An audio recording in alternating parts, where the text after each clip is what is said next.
Chat tales.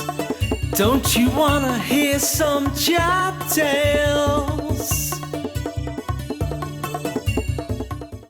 Yes, welcome to this month's chat tale. Okay, so for this month, I'm gonna take you back to, well, pre-Voice One. What we was before the actual first voice actually started kicking off properly, like doing gigs around town. Anyway, we had a gig booked at the Ingestry Road Summer Festival, and it was going to be our first ever gig. We didn't even have a bass player. We just had myself on vocals, Matty Benson on the pots and pans. Amon was playing rhythm guitar, and Taiyeb was playing rhythm guitar. We had two rhythm guitarists, and Mr. Josh Wilson on lead guitar. So it was just the five of us. And anyway, let me just take you back a bit and then tell you a little bit about, well, I've probably said it in other episodes, but in the beginning, when music took our lives over, and obviously we was looking at Oasis and some other bands and thinking, that is us, I am the next Liam Gallagher, you know what I mean? Just didn't quite get as big as he did. Back in the beginning, like Taiyeb was like, I'm not sure whether Josh had a guitar before Taiyeb, but Taiyeb definitely had one before Amon, and he was like, he had his acoustic guitar, and he had an Epiphone Sheraton, like some black one, really nice, and some nice acoustic guitar as well, but I think that went around someone's head. I'm not sure though. And I'll just remember back in like we always saying, like Matty was like pretty amazing musician. Do you know what I mean? It's just in his bones, because his old girl was like a music teacher and that, and I think his sister was a singer, and do you know what I mean? Like, and just like music just came second nature to Matty. You know what I mean? Like. And I remember he had a drum kit, and we was like, that's it, you are playing the drums. But back in the beginning, like Taiyeb was just like, Amon was going around Taiyeb's house with his Les Paul, and I was going around and his mum's fella of the time, I think his name was Roger, I'm not too sure, but yeah, he was sort of like, could play the guitar and the violin and a few things, and we used to go around to Taiyeb's front room and sort of sit there, me, Amon, Ty's mum's fella Roger, and just you know what I mean, just learn Oasis songs and think about writing our own songs and all that, like, and it was going amazing, you know what I mean. We had Matty who played the drums, and then Amon got Josh involved, and Josh, do you know what I mean, could already play, well, he could play a bit of lead guitar, you know what I mean, and Amon and Taiyeb couldn't really play lead guitar at all. I don't know if they even can, don't even know if Taiyeb can still play the guitar.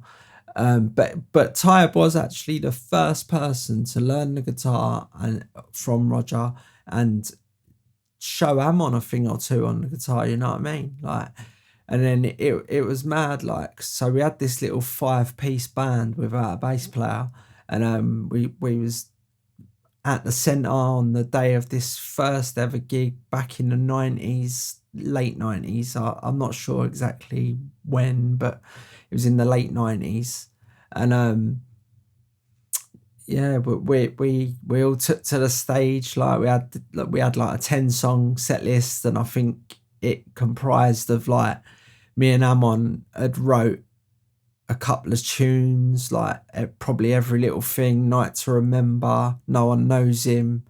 Amon might have written It Wasn't You as well by then.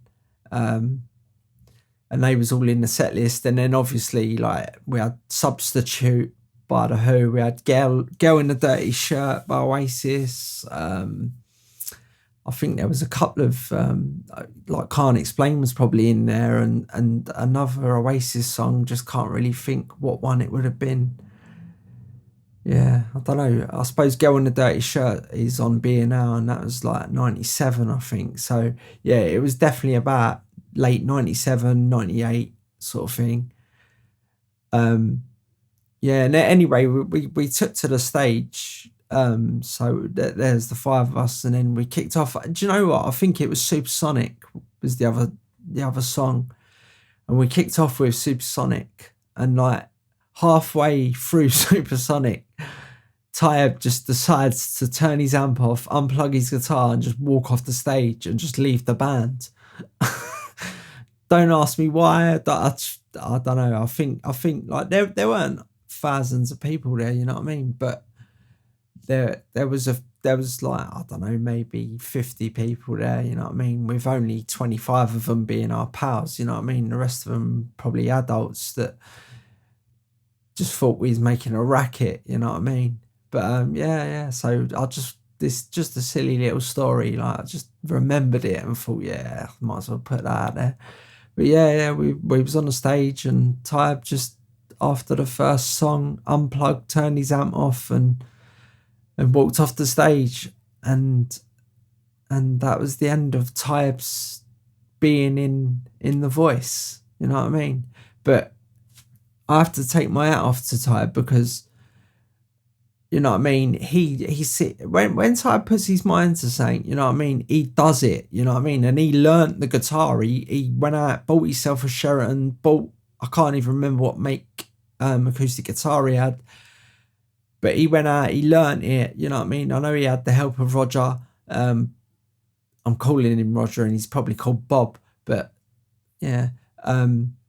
And yeah. So without Taiyeb, like, I mean, I suppose Amon probably would have just picked it up just through guitar songbooks and stuff, whatever. But he definitely got Amon a little bit more up to speed with the old guitar playing, and it helped mine and Amon's songwriting partnership as well, because obviously Amon could play the guitar a little bit quicker than what he would have, I suppose, and me and him was able to write the 10, 11 songs that we did write together. And that was the start of my life in music as well as the others. But yeah, so I suppose at the end of this, I just need to say a big thank you to Taiyeb for learning that A chord and that E chord, you know what I mean, and passing your knowledge on to Amon, and you know what I mean, like.